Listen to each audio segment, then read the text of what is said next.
Welcome to the Parenting Roundabout podcast for the week of April 26th, 2021. Every week we chat about the things parents are talking about, complaining about, and obsessing about right now. I'm Terry Morrow, and I'm here with Catherine Haleko. Hello.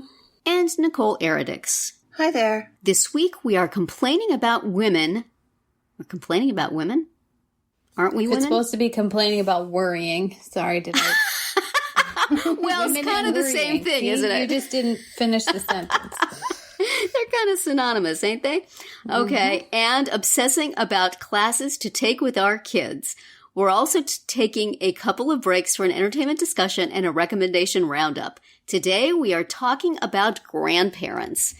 We noticed an article in Grown and Flown about raising kids without the guidance of grandparents, and it got us thinking about our own situations and how much grandparents have been part of our kids' lives and actually even our own lives. And for me, my grandparents really weren't a part of my life at all when I was growing up. My dad's father had died before I was born, and I think my grandmother was still alive when I was born, but not to an age where I remembered her. And my mom's parents were in Chicago, and we were in the Los Angeles area. So not like you could pop over for some cookies and a hug. So every 2 years, my mother and I used to take a train from Los Angeles to Chicago and spend 2 weeks visiting with my grandparents. But it wasn't a day-to-day thing. It was definitely a special, unusual thing. At some point later, when I, in my 20s, moved back and lived at home for a little while, my grandfather was living with my parents, so I got a little time with him. But it was very intermittent. And with my kids, well, again, I live in New Jersey. My mom lived in the Los Angeles area, and my dad passed away before we had the kids, before my husband never even met my dad. Wow. And my mom would come for visits. So similar thing. She would come for visits, but my kids don't remember her. I'm very sad that they don't remember her, but they were too young when she passed. And my husband's parents, we live in the same town, so they got to see their grandparents a lot when they were young, but again, too young to really remember them. My mother-in-law did live with us for a little while, and my daughter had really lots of very nice time with her that she barely remembers. So when the kids were of an age where they could really remember it, their grandparents were not around. So we're kind of a on the grandparent front here, little to none. But did either of you guys have robust grandparent participation either in your own upbringing or your children's? Robust. And did you, or did you do things to prevent it, Nicole? That's so funny. I had pretty much the same experience when I was growing up. I had one set of grandparents living in Australia, and I had another set of grandparents who were living on the west coast of Canada, and I was kind of in the middle of Canada. So it was always a big adventure to go and visit one of them, one set. We would go to Australia every probably 5 years or so as a family to visit, and then would go to Vancouver, once every same kind of, it was very, infrequent. And then I think they came out to visit us. Both sets had come out to visit us once or twice that I remember growing up. And then of course, phone calls were not a thing because of the expense. Yeah. So we didn't really keep in touch with them like that. A few letters here and there, but they were not a big part really of, didn't really have any influence. With my own kids, both sets of grandparents are very involved with my own kids. When we were in Canada, we were living about a half an hour away from one set and then a couple hours away from another set. So we saw them a lot, and they had a big impact on my kids' lives when they were younger. And now, since we've moved and my kids have gotten older, they keep in touch through text and phone calls. And so there's still a big influence in my kids' lives. So yeah, it's, and my kids have developed a relationship with them outside of me, so I don't have to worry about, did you call your grandma? Did you call Nana and say happy birthday? They can just manage that. I don't need to deal with that anymore. I did my job. So they can sort out their own relationships now. So yeah. But I'm happy that they've had that, that time with them, because I didn't have time with my grandparents. So, and I was always, the kid on the holidays and, Christmas, wishing that we had all that extended family around us because we didn't, they were so far away. So that's the one thing that I remember from my childhood, is just wishing that we were closer to them for the presents, maybe. Babysitting is nice too. I appreciated that. Yeah, that too. So, yeah, that's my experience. Catherine, how about you? Yeah, well, when I was growing up, my grandmother, my mom's mom, did live in the same town with us for most of she probably moved there when I was 8 or 9. So, we saw her all the time and, went to church with her on Sundays, and she didn't drive. So my mom would take her grocery shopping every week, and she would sometimes stay with us and babysit us, like if it was a trip or something, not for every day.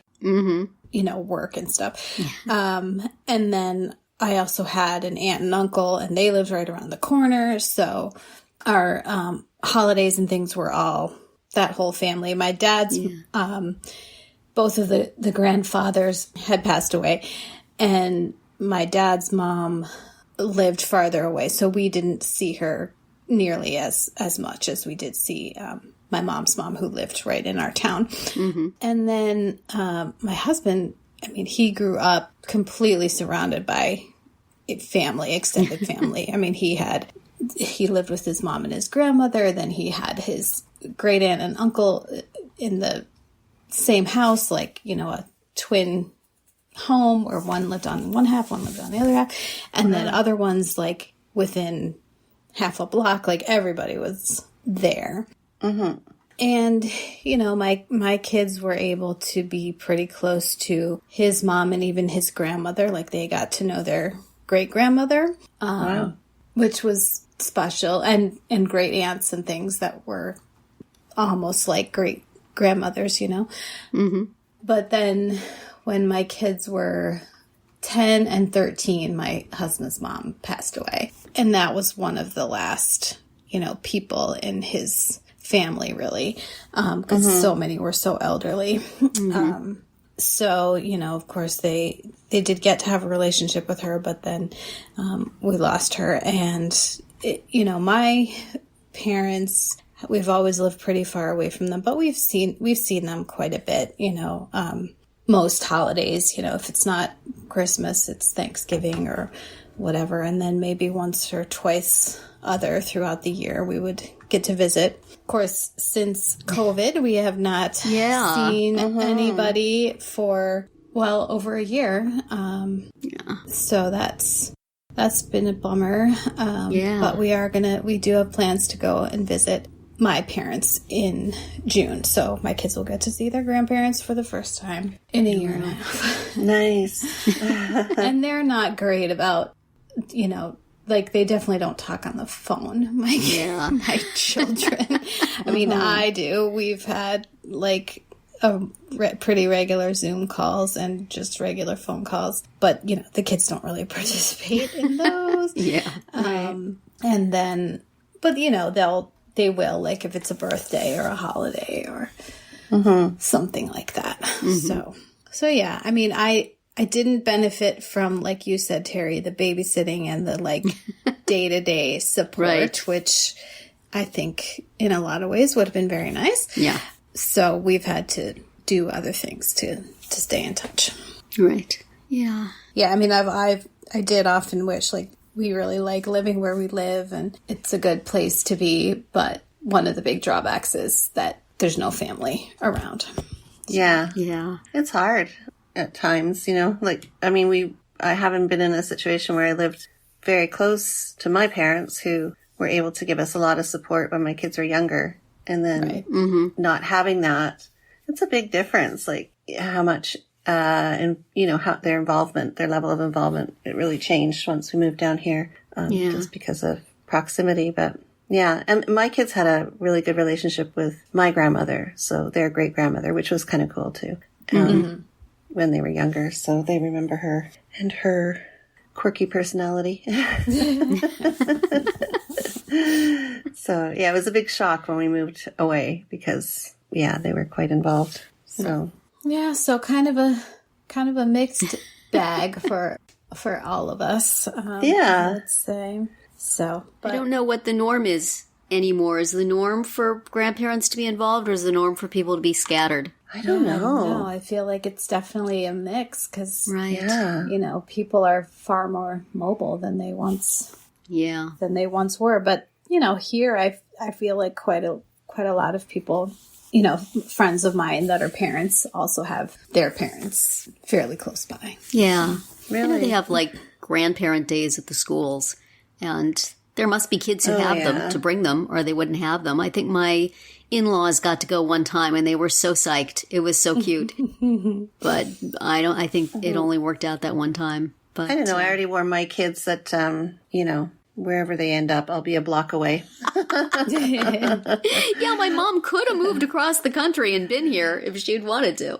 Yeah, my husband and I kind of plan, you know, we're kind of taking that into consideration as we plan for the twilight years. Yes. Yeah. we want to be near our Kind of depends which kid ends up where, and Yeah. that makes But we it want, hard. you know, we'd like to be around and involved if they'll have us. Yeah. Well, I mean, there's hardly a day goes by that I don't think about my daughter. Just wait until you have children. I will be there to say, I remember when your mom did that. So I gotta be where she's at. So Yeah. I got scores to settle, you know? Well, when the day comes, we'll talk about it here on the podcast. It'll be the Grandparenting Roundabout. But that's it for today's round 1. Tune in tomorrow for our entertainment-themed round 2, and later in the week to find out what we're complaining about, obsessing about, and recommending right now. We're always interested in what you have to say, so drop us a comment on our website, our Facebook page, or Twitter, where you'll find us at Roundabout Chat.